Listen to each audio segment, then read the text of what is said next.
Hey everyone, today we'll be looking at some basic properties of logarithms, and our objectives are to describe three algebraic properties of logarithms. Second, to use these properties to expand logarithmic expressions, and finally, to use these properties to condense logarithmic expressions.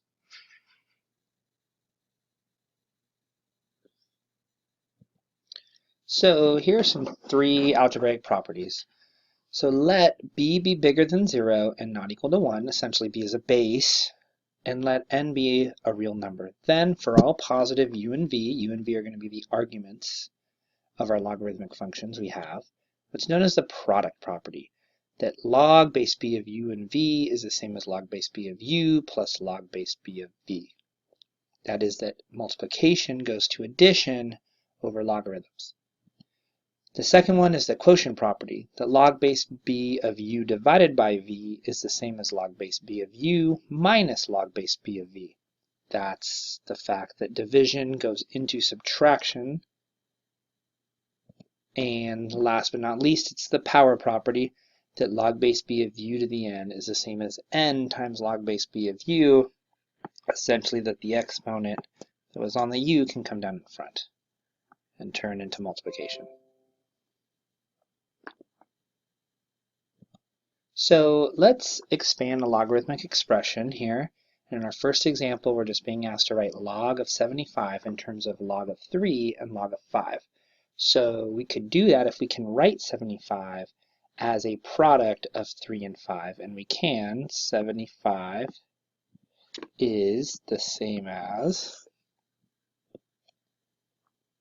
3 times 25, and 25 is 5 squared. So how does that help us? Because now when it's time for us to take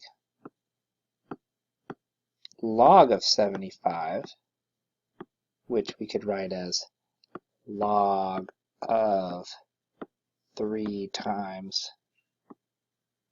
5 squared, we can use our properties. We can use the fact that this multiplication is going to turn into addition, so log of 3 plus log of 5 squared.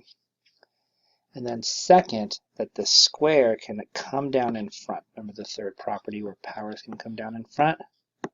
And so that's log of 3 plus 2 log of 5. And as you can see, we have written our original expression in terms of log of 3 and log of 5.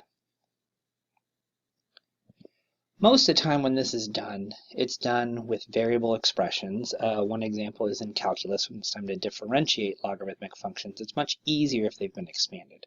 So the strategy is essentially this: if you can write your expression inside of the logarithmic function as a product, which we can, 5 times x cubed times, now I'm going to write square root of y as y to the 1/2. That way, when I expand, I can bring the 1/2 exponent down in front as a coefficient. Then we take that multiplication and we turn them into addition. So log base 4 of 5 plus log base 4 of x cubed plus log base 4 y to the 1/2 y to the 1/2. Notice that the fact that it's base 4 really has no implication whatsoever on the properties that we're using. And then last but not least, I can write this as log base 4 of 5 plus, I can bring down the 3. So 3 times log base 4 of x. And then similarly, I can bring down the 1/2 plus 1/2 times log base 4 of y. And that is what they mean by expanding a logarithmic expression.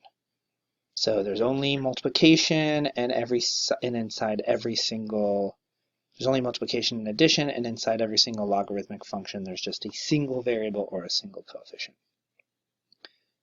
opposite of that is condensing a logarithmic expression. So now remember that ln, or log natural, or natural log, is log base e.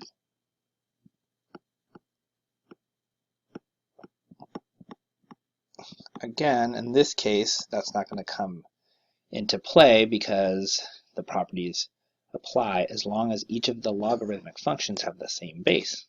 So in this case, we'll now apply the properties in reverse order. So I will first bring the exponents up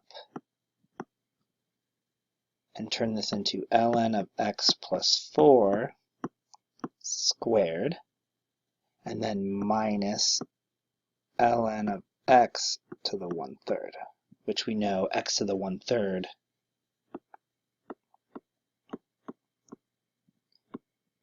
is the fractional exponent way of writing the cube root of x.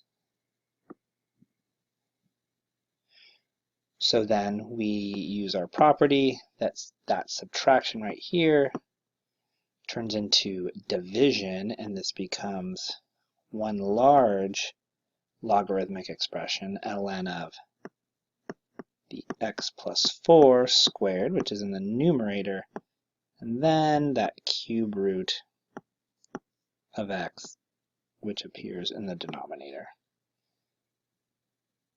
And that is our final answer. And now if you notice, it's written as one single logarithmic expression versus the previous example in which we took one single logarithmic expression and wrote it as 3 logs. So that concludes our video on properties of logarithms, where we described 3 basic properties, we expanded, and we condensed. Thank you very much, and I hope you have a wonderful rest of your day.